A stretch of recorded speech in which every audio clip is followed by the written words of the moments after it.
For 3 years, Hannah Miller believed she had built the kind of marriage people envied. Friends often remarked on the way Jonathan looked at her, or how his hand always found hers in crowded rooms. They lived in a modest house on the edge of Duluth, Minnesota, with a yard that sloped gently toward the woods, and in the quiet evenings they shared routines that felt unshakable. Jonathan would come home from work, drop his keys in the same ceramic bowl by the door, kiss her on the forehead, and ask what was for dinner. He laughed often, worked hard, and promised that weekends were theirs. So when Jonathan mentioned a weekend fishing trip with his closest friends, Brian Collins, Scott Edwards, and Kevin Brooks, Hannah felt no hesitation. These were the men he had known since college, companions who had shared hunting blinds and campfires in northern Minnesota. Fishing trips were their tradition. Jonathan's eyes sparkled the night before he left, like a boy allowed one more summer adventure. "We'll be up near Lake Superior," he said, throwing a sleeping bag into the back of his truck. "The old log cabin in the pines. Just us, the fire, and the lake. Don't worry if I don't have service. Half the time those woods are a dead zone." Hannah kissed him goodbye at the door. "Have fun," she told him. "Catch something worth bragging about." He grinned, pulled her into a quick hug, and was gone, the sound of the truck fading into the distance. The house grew still in his absence. The first day alone passed slowly. Hannah cleaned, reorganized a shelf, even started a podcast, but the silence pressed in like a weight. She realized how much of her rhythm depended on Jonathan's presence. The clatter of his boots in the entryway, the way he whistled off-key while shaving, the habit of falling asleep with his arms slung, heavy across her waist. By evening, the house felt too large. She microwaved leftovers, sat at the table alone, and wished for the sound of his voice. As dusk settled outside, Hannah leaned against the counter, sipping tea, and the thought arrived, quietly but firmly. Tomorrow was Jonathan's birthday. They had planned a small celebration when he returned, but why wait? Why not surprise him? She pictured his face lighting up when she appeared at the cabin door, arms full of his favorite food. The image grew warmer the more she considered it. The decision took root. Early the next morning, Hannah tied her hair back, pulled on an apron, and opened the pantry. The kitchen filled with the familiar, comforting chaos of preparation. She started with dessert because dessert mattered most to Jonathan. Apple pie, the one her mother taught her to bake. Thick slices of tart apples tossed in sugar and cinnamon, laid neatly into a buttery crust. She rolled the dough carefully, folded the edges just so, brushed cream across the top, and slid it into the oven. While the pie baked, she turned to the main course. Chicken wings seasoned with paprika, garlic, and a dash of cayenne. Jonathan loved them crisp, the skin blistered and golden. She lined 2 trays, set the temperature high, and let the heat do its work. The scent filled the kitchen, sharp and mouth-watering, mingling with the sweeter aroma of apples and pastry. On the stove, a pot of hearty soup simmered. She diced onions, carrots, and celery, stirring them into the broth until the steam fogged the window above the sink. Minnesota mornings in early October carried a bite, and she knew the men would welcome something warm after hours by the lake. She baked a pan of soft rolls as well, brushing them with butter until they shone. Between timers, she cleaned as she went, humming along with the radio, lost in the rhythm of care. She imagined Jonathan's friends gathered around the table, laughing with surprise when she arrived. She saw Jonathan's arms open wide, the pride in his eyes when he told them, "My wife drove all this way just to bring us dinner." By noon, the kitchen looked like the scene of a holiday. Cooling racks held pie and rolls. Containers of soup lined the counter. Foil covered the trays of chicken wings. Hannah set out a large thermal tote and began to pack. Pie wrapped in a clean towel, soup ladled into sturdy jars, rolls stacked in layers, wings sealed tight. She added napkins, plates, utensils, even a thermos of fresh coffee. The bag felt heavy, but in a satisfying way, as if it carried not just food but intention, care, and devotion. When she zipped the tote shut, Hannah stepped back and let the satisfaction settle. Tomorrow would be Jonathan's birthday. She was ready to make it one he would never forget. The next morning broke pale and cold, with a thin mist curling above the rooftops. Hannah loaded the thermal tote into the back seat of her car, double-checked the containers to be sure nothing would spill, and slid behind the wheel. She tightened her scarf, started the engine, and watched her breath cloud the windshield before the heater caught up. The plan filled her chest with a nervous excitement, a flutter between her ribs that made the morning feel charged with possibility. The first miles were simple, paved roads cutting through the outer edges of Duluth, past shuttered diners and half-empty parking lots. But soon the blacktop gave way to Tulane County roads, lined with birch and pine. The leaves had already turned, painting the canopy in bands of orange and red, the kind of autumn color that made northern Minnesota feel otherworldly. The sky was a hard, brilliant blue, the air crisp and sharp. Hannah rolled her window down, just enough to let in the scent of pine needles and damp earth. She glanced at her phone once, but the bars had already dropped to 1. She knew from past trips that the last stretch toward Lake Superior's inland cabins offered no service at all. Jonathan had mentioned it often, half complaining, half amused, dead zone. You could disappear out there and no one would know till Monday. Hannah smiled faintly at the thought. This time, she told herself, he would be the one surprised. The road narrowed, twisting deeper into the forest. Ruts jolted the car, forcing her to slow to a crawl. She drove carefully, keeping both hands firm on the wheel as branches arched overhead and shadows flickered across the windshield.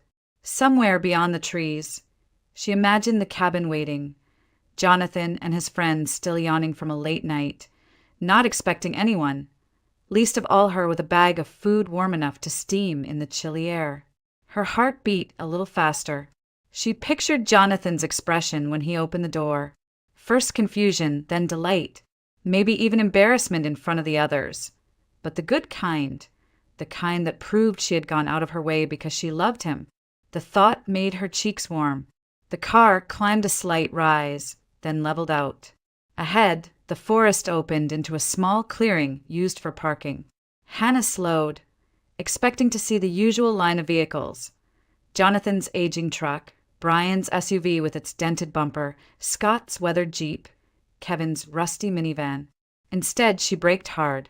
Parked in the clearing were cars she did not recognize. A new pickup gleamed in the sunlight, spotless and expensive, the kind that looked straight off a dealer's lot. Beside it sat a bright red sports car, low to the ground, utterly impractical for back roads like these. A small city coupe completed the row, its paint polished, its tires too clean to have traveled far on rutted dirt. For a moment, Hannah thought she had taken a wrong turn. She checked the landmarks automatically, the curve of the trees, the old split-rail fence sagging at the edge of the lot, the familiar track leading deeper into the woods. This was the place, the same clearing Jonathan had described, the same one she remembered from a summer years before when she had joined them for a day. She turned off the ignition. Silence fell inside the car, heavy and absolute. Then, from the distance, the forest carried a sound that did not belong here. A bass line, pounding and relentless, thudded through the trees. Not the quiet strum of a guitar by a fire, not the easy rumble of men's voices, but pulsing synthetic music, the kind meant for clubs, not cabins. Hannah sat frozen, her hand still resting on the keys. The tote on the back seat seemed suddenly absurd, almost mocking in its domestic weight. She strained to listen, and the sounds grew clearer. Along with the music came laughter, high-pitched, shrill, unmistakably female. The kind of laughter that tumbled over itself, bright and carefree, completely out of place in the story she had been telling herself on the drive north. Her pulse quickened. Something was wrong. The air outside looked the same. The trees stood where they always had, but the clearing felt altered, warped. Hannah tightened her grip on the steering wheel, then slowly let go. With deliberate care, she reached for the door handle. her ears still straining toward the music and the laughter echoing from the woods ahead. What she had imagined, a birthday surprise wrapped in warmth and love, suddenly wavered, replaced by an unease she couldn't yet name. Hannah stepped out of the car, the chill of the forest wrapping around her like a damp cloak. She left the tote of food on the back seat, its weight suddenly unbearable, and closed the door softly so the sound wouldn't carry. The pulsing music was clearer now, vibrating through the trunks of the trees, joined by bursts of laughter and the sharp pop of bottles being opened. Every step she took seemed louder than it should have been, the crunch of gravel under her shoes echoing in her ears. She followed the narrow track that led from the clearing to the cabin, a path she knew from memory. Branches scraped her jacket as she moved, and with each footfall her heart seemed to hammer harder. She told herself there had to be some explanation. Maybe other campers had rented nearby. Maybe she was imagining things. But when the trees broke and the cabin came into view, her breath caught in her throat. Light spilled from every window, unnaturally bright against the fading day. It wasn't the soft flicker of lanterns or the warm glow of a wood stove. This was electric light, harsh and glaring, throwing long shadows across the clearing. The music thudded from inside, bass reverberating against the wooden walls, turning the old structure into something strange and unrecognizable. Hannah crept closer, each step deliberate, as though the earth itself might betray her if she moved too quickly. She reached one of the side windows, where the curtain hung half open. Pressing her face to the cold glass, she looked inside. Her world shattered. The room, usually cluttered with fishing gear and smelling of pine smoke, had been transformed into a scene of chaos. The table was littered with bottles, whiskey, vodka, champagne, some half-empty, others toppled onto their sides. Smoke hung in the air like a fog. A cheap disco light spun from the corner, painting the log walls in lurid colors. And at the center of it all sat Jonathan. He was sprawled on the sagging couch, a half-empty bottle of champagne on the table before him.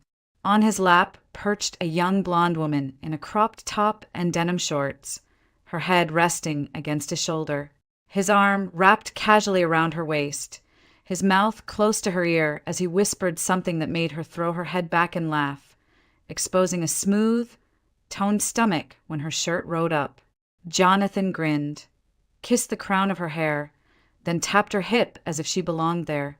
Hannah's breath hitched, but no sound escaped her lips. Her gaze darted across the room, and the nightmare only deepened. Brian, the one who always spoke so proudly of his wife and little boy, had his arms around two women at once, pulling one close by the neck while the other pressed against his side. Scott, who often complained of migraines and exhaustion, pinned a dark-haired woman to the wall, his mouth buried in her neck, his hands sliding over her body without shame. Kevin, usually so withdrawn and aloof at family gatherings, was suddenly animated, his hand disappearing beneath the hem of another woman's skirt as she shrieked with laughter. The cabin had become a place of debauchery, nothing like the fishing retreat Hannah had been led to imagine. The pounding music, the reek of alcohol, the shrill laughter of women draped over men who were supposed to be husbands and fathers, all of it blurred into a grotesque parody of the life she thought she knew.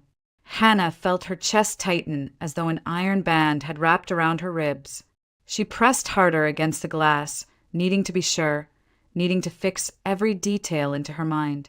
But the more she saw, the more her insides seemed to hollow out.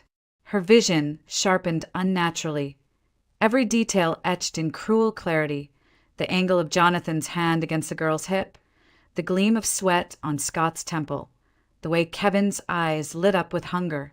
Her body trembled, but not with anger, not yet. It was the cold shock of betrayal, the kind that turned blood to ice. Her mind screamed to burst in, to throw open the door, to demand answers. But her body refused.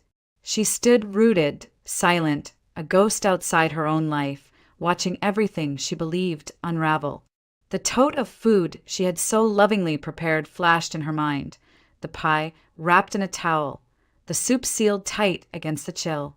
Now it seemed obscene, laughable, a cruel joke she had played on herself. For a long moment she felt nothing. No tears, no rage, only the numb weight of disbelief. The sounds of the party reached her through the glass, distorted and unreal, as though she were trapped behind a screen. She wanted to turn away, but her eyes stayed fixed, compelled to witness the collapse of everything she thought was safe. And still she said nothing. No gas, no sobi, no orgi offi fury. Only silence. Hannah did not move at first.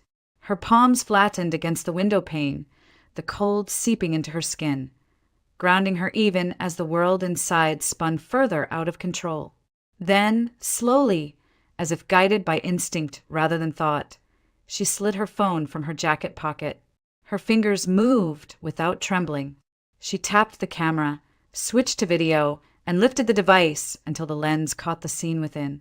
Through the glass, the phone recorded everything. Jonathan leaning close to the blonde woman, whispering something that made her laugh until tears glistened in her eyes. Brian dancing clumsily with two women pressed against him, his hands wandering freely.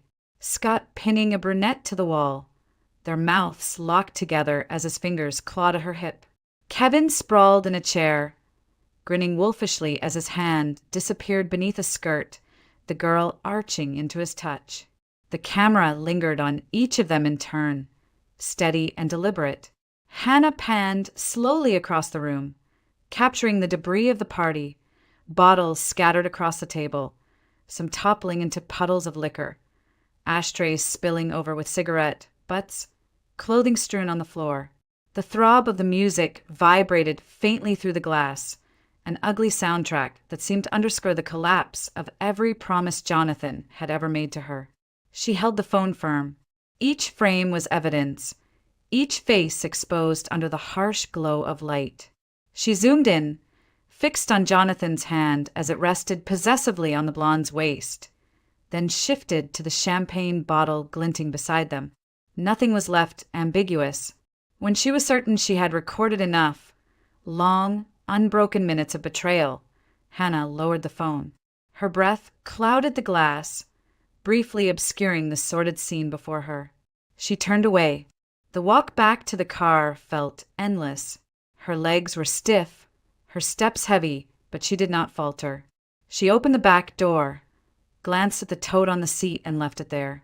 The smell of roasted chicken, sweet pie, and fresh rolls seemed suddenly cruel, almost grotesque. She shut the door with deliberate care, climbed into the driver's seat, and started the engine. The road out of the woods stretched before her in a blur. The headlights cut narrow tunnels through the trees, illuminating branches that clawed at the night. She drove in silence, the music from the cabin still pounding faintly in her ears, though she was miles away now. Her grip on the wheel was rigid, but her mind was startlingly clear. Back home, Hannah parked the car in the driveway and sat for a long moment, staring at the house she had once considered safe.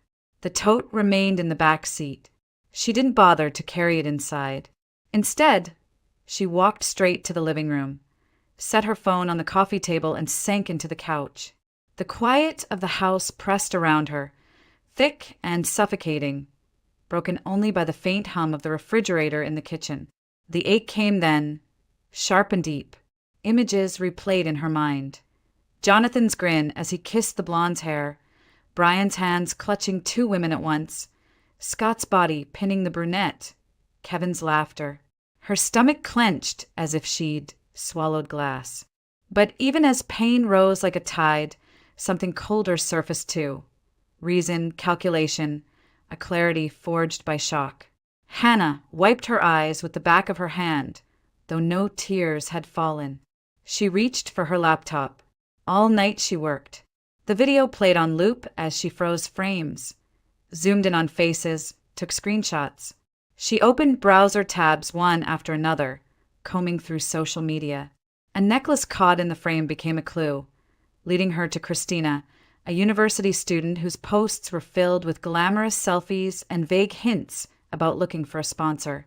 A tattoo on another woman's shoulder revealed Lara, a dancer in a Duluth nightclub. Brightly colored nails led her to Alina, a nail technician who flaunted designer purses and luxury vacations on her profile. And the last, a brunette with a string of provocative photos, was Dasha, her captions laced with arrogance. Each discovery tightened the knot in Hannah's chest, but also sharpened her resolve. She copied links, saved screenshots, wrote down numbers listed carelessly in bios. Hours passed, the clock ticking toward dawn, yet she felt no exhaustion. Only the steady hum of purpose drove her forward. By the time the first gray light filtered through the blinds, Hannah had assembled a complete picture, for husbands who had lied for years, for women who had stepped willingly into their orbit, and herself, standing at the center, holding the truth in her hands. The pain had not left her. It sat heavy, a weight she knew she would carry for some time. But above it, colder and stronger, rose determination. She would not scream. She would not beg. She would not break. She had a plan. By mid-morning, Hannah sat at the kitchen table with her laptop open, the faint light of a cloudy Minnesota day filtering through the blinds. Her phone rested beside her, screen black, waiting. She had not slept. Instead, she had spent the night pulling together every fragment of information she had uncovered. Profiles, photos, names, numbers. All of it had led to this moment. She reached for the second phone she had purchased years ago, a prepaid device with no ties to her name. With it, she created a new account, blank and anonymous. Her hands moved with clinical precision, the motions stripped of any hesitation. She opened the Messenger app, tapped Create Group, and typed the title in crisp letters, Our Fisherman. One by one, she added the participants. Emily Collins, Brian's wife, the woman who had trusted him with their son. Heather Edwards, married to Scott, who believed his headaches and late nights were real. Claire Brooks, Kevin's wife, calm and steady, who had stood by him through years of struggle. And then the women from the video. Christina, the blonde in Jonathan's lap. Lara, the nightclub dancer. Alina, the nail technician with the designer handbags. And Dasha, the brunette who flaunted herself online.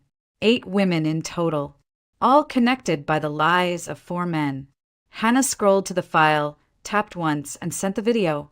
No words, no explanation, only the truth, delivered without comment. For a few moments, the chat remained silent. A single check mark, then 2. Hannah imagined the notifications buzzing in offices, kitchens, dorm rooms. She pictured each woman tapping the screen, waiting as the video buffered, their expressions shifting as the images played. The first message appeared. From Christina. What is this? Who are you?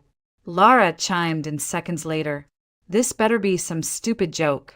Where did you get this? Emily's reply cut through like a blade. Brian. What the hell is going on? Heather followed, her message in capital letters, the rage unmistakable. Scott, answer me. What is this nightmare? Claire's message was shorter, but no less deadly. Kevin. Is this you? The chat exploded. Christina again, frantic. Delete this. You can't send this around. Do you know what you've done? Dasha. Whoever you are, this is illegal. You'll regret this. I'll sue you. Alina tried to defend herself. I didn't know he was married. He told me he was single. I swear. Emily responded with a fury that bled through the screen. Don't you dare play innocent. That's my husband, the father of my child. You all disgust me. Heather, I am coming home right now. Scott, if you don't explain, don't bother being here when I arrive. Claire, so this is what our weekends really are. Fishing trips? You pathetic coward. The messages flew so quickly the notifications blurred together. Accusations, denials, threats. Christina insisting it was a setup, Lara swearing they were just hanging out, Alina begging to be believed, Dasha threatening lawsuits. The wives were merciless, their words sharp and furious, tearing into their husbands and the women who had shared the night with them. Emily, I should have known. You always had an excuse, and now I see why. You've humiliated us all. Heather, Scott, you are finished. Do you understand me? Finished. Claire, Kevin, you've lost everything. Don't even come home. The group chat became a storm, messages stacking one after another, the screen filling faster than Hannah could read. But she didn't need to follow every line. The outcome was already written. She sat back in her chair, her face expressionless, watching the chaos unfold like a spectator at a play. The anger, the panic, the lies unraveling in real time. It no longer felt like her burden alone. She had passed the weight to the people who needed to see it, and now it crushed them instead. Her phone buzzed again and again, the chorus of rage and betrayal echoing in digital form. Hannah didn't flinch. She closed her laptop halfway, folded her arms, and stared out the window at the gray sky. The truth was loose now. It could not be taken back, and she felt nothing but a cold, steady calm. By the next morning, the house was quiet, the gray light of late autumn pressing through the curtains. Hannah sat in the living room, a coffee mug cooling in her hand, a book open but unread on her lap. She had slept little, her mind too sharp, too awake. The phone lay on the table in front of her, the group chat still alive with furious messages. The sound of the front door opening broke the stillness. Jonathan stepped inside, his boots heavy on the mat. He looked disheveled but satisfied, his jacket smelling faintly of campfire smoke and cheap beer. "Hannah, I'm home," he called, his voice bright, almost triumphant. He dropped his duffel bag near the door, stretched and grinned. "You wouldn't believe the weekend we had. Best fishing trip in years." The fish were practically leaping into the boat. Hannah didn't rise. She didn't smile. She turned a page in her book with deliberate slowness and said evenly, "Hello, Jonathan." He blinked at her tone. He had expected warmth, the usual kiss and questions, maybe even laughter at his stories. Instead, her voice carried the flatness of weather reports, stripped of all affection. He stepped closer, searching her face. "What's wrong? You don't sound happy to see me." She looked up at him then, her eyes cold, stripped of every softness he had ever relied on. "Did you enjoy your time with Christina?" The name landed like a stone thrown into still water. Jonathan froze. The color drained from his face, leaving him ashen. His mouth opened, but no words came, only a strangled sound that died in his throat. Hannah closed her book, set it neatly on the table, and reached for her phone. She unlocked it with a swipe and held the screen out to him. The group chat glowed brightly, lines of accusations and threats filling the display. His eyes darted across the words, growing wider with each message. Emily's rage, Heather's fury, Claire's betrayal, the panicked pleas of Christina and the others. Jonathan's breath quickened. He scrolled frantically, his hands trembling. The truth was inescapable. Every face, every name, every secret laid bare in one place. His life unraveled before him in the space of a few glowing lines. How did this happen?" he whispered, his voice raw, his eyes pleading. "I showed them," Hannah said calmly. "I recorded what I saw. I created the chat. I didn't add explanations, Jonathan. Just the truth. The rest, you and your friends managed on your own." He dropped onto the couch as if his legs had failed him. His face sagged, his eyes glassy with panic. "Please, Hannah, let me explain. It wasn't what it looked like. I made mistakes, yes, but I can fix this. Don't leave me. Don't throw us away." Her gaze didn't waver. "Explain? Explain what? That the fishing trips were lies? That your friendship with Brian, Scott, and Kevin was just a cover for weekends like this? No, Jonathan. I don't need your explanations. I need space. And a lawyer." He reached for her, desperation written in every movement. "Don't do this. Don't end it like this. I love you. We can get past it." Hannah stood, slipping the ring from her finger.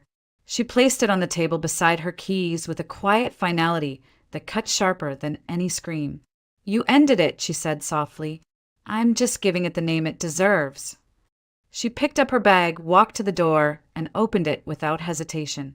Jonathan's voice cracked behind her, calling her name, begging, but she did not turn back. The door closed with a soft click, leaving him in the silence of a house that no longer belonged to him. Jonathan sat slumped on the couch long after Hannah left, the echo of the door, closing still, rattling in his chest. His phone vibrated relentlessly on the table, buzzing with calls and messages he didn't want to see. When he finally picked it up, the screen lit with the names of his friends, Brian, Scott, Kevin, each one calling in panic. He answered at last, his voice hollow. Brian. On the other end came a torrent of shouting. What the hell did you do, Jonathan? My wife has the video. Emily is screaming at me. She's packing her things right now. You're the one who brought those girls. You started this. Jonathan tried to protest, his throat raw. No, I didn't. Don't blame me. You were all there. You were worse than me. Another call broke through. Scott's voice erupted before Jonathan could form a sentence. Heather is done with me. She's throwing my stuff out on the lawn. She says she's calling a lawyer first thing tomorrow. This is your fault, Jonathan. If you hadn't let someone film. Then Kevin's voice joined, hoarse and furious. Claire is gone. She took the kids and emptied our accounts. She says she'll fight for every last dollar. We trusted you, Jonathan. We trusted you to keep this quiet. The line dissolved into overlapping accusations, each man desperate to shift blame. They shouted over one another, their friendship unraveling in real time. Years of loyalty collapsed under the weight of betrayal, each one clawing to escape responsibility. Jonathan clutched the phone, sweat beading on his forehead. It wasn't me, he cried, but the words sounded feeble even to his own ears. They didn't care. They only wanted someone to blame, and he was the easiest target. Outside of their frantic calls, the consequences spread like wildfire. Emily Collins wasted no time. By the end of the week, she had filed for divorce, citing irreconcilable differences.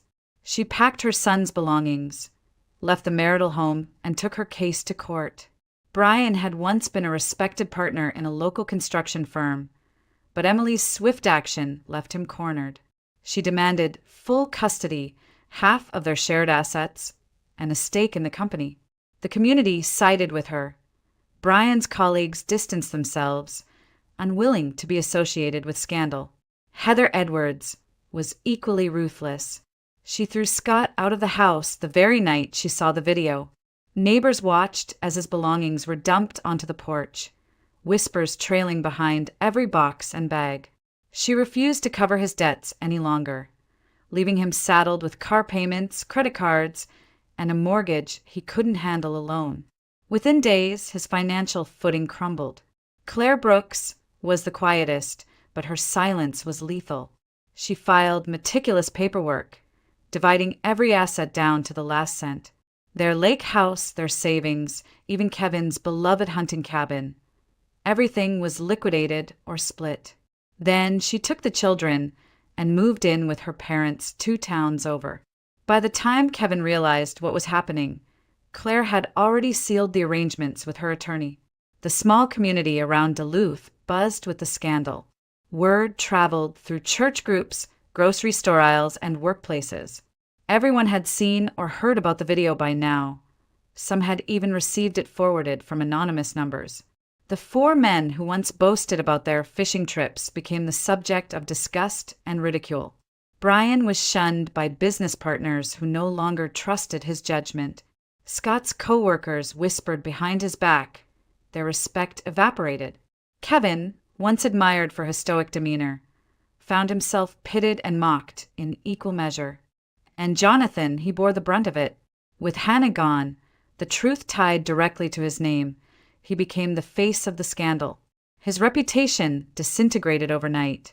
The brotherhood, once held together by years of friendship and secrecy, splintered beyond repair. No one defended anyone else. Instead, they pointed fingers, each man insisting another had been responsible for inviting the women, for supplying the alcohol, for letting things get out of hand. Their bond, once their shield, dissolved into ash. In every corner of their lives, doors closed. Wives left, children were taken, businesses faltered, and reputations turned to dust. And in the quiet aftermath, the four men found themselves alone, each abandoned to the ruin they had created. The fishing trips that once promised freedom and camaraderie had become their undoing, the mask ripped away for everyone to see. Within a week of that disastrous weekend, Hannah filed for divorce at the county courthouse in Duluth. The process in Minnesota was straightforward. No fault, the papers labeled it, citing an irretrievable breakdown of the marriage. But behind the sterile legal terms stood evidence, so undeniable that Jonathan could not mount a defense. The video lived on 3 devices backed up to the cloud and already shared in ways that could never be undone. It was more than enough to tilt any negotiation. Her lawyer submitted the petition with quiet efficiency. The request was simple, an equitable division of assets, as the law required. Half the house, half the savings, half of everything they had built together. Jonathan could protest, but he had no leverage. His friends' imploded marriages had already set a precedent, and the stain of his actions was public knowledge. He signed the settlement because there was nothing else to do. When the decree was finalized, the life Jonathan once claimed as his unraveled completely. The house that had once held laughter and warmth no longer belonged to him. His accounts were split, his possessions inventoried, his name tarnished in every circle that mattered. The men he once called brothers avoided him, too consumed with their own wreckage to offer support. What had begun as camaraderie ended in bitter silence, each man isolated in disgrace. Jonathan moved into a small rented apartment near the edge of town, a place with peeling paint and thin walls, a far cry from the comfortable home he had shared with Hannah. Neighbors eyed him warily, whispers following him through hallways and grocery store aisles. At work, his colleagues stopped inviting him to meetings, their trust gone. He carried himself like a man aged decades in weeks, hunched and gray, every step heavy with defeat. For Hannah, the end was not triumphant. There was no rush of victory, no swell of vindictive pleasure. Instead, there was silence, a heavy, cleansing silence that replaced the constant thrum of doubt she had carried for months, perhaps years without knowing it. She didn't celebrate Jonathan's fall. She acknowledged it as the inevitable consequence of his choices. She packed her things with calm deliberation. Each box closed felt like a chapter finished, not destroyed but completed. Friends came by with meals, neighbors offered quiet support, and her family called often, their voices carrying steady reassurance. For the first time in years, Hannah felt no need to explain herself, no urge to defend her marriage against cracks she had refused to see. On a crisp morning in November, she walked through the house one last time. The walls held memories, both tender and painful, but they no longer bound her. She left the keys on the counter, turned off the lights, and closed the door behind her. In that small, unremarkable act, she stepped into a future she could shape herself. There were moments when grief cut through, sharp and uninvited. Nights when the bed felt too wide, mornings when the quiet pressed against her ears. But even in those moments, a deeper current ran steady relief. She was free from the constant threat of betrayal, free from lies told with a smile, free from a man who had chosen deceit over devotion. Hannah found solace in routine. She returned to work with renewed focus, picked up hobbies she had abandoned, and allowed herself to dream without the shadow of Jonathan's secrets. She began jogging by the lake, the cold air biting her cheeks, each mile a reminder that her strength had not been broken. She cooked for herself, not out of duty, but out of joy, filling her kitchen with the scents she loved. She never once replayed the video. It had served its purpose. The truth had been shown, justice delivered. Now she left it behind. Jonathan's downfall lingered in the town's gossip, but Hannah paid it little mind. His loss was his own to bear. Wife, friends, reputation, stability all gone. He had built his life on deception, and when the lies collapsed, there was nothing left standing. For Hannah, the path forward was not about revenge anymore. It was about dignity reclaimed. She carried herself with quiet confidence, knowing she had refused to be broken, knowing she had chosen honesty over illusion. The future stretched wide, uncharted, and for the first time, it felt like hers alone.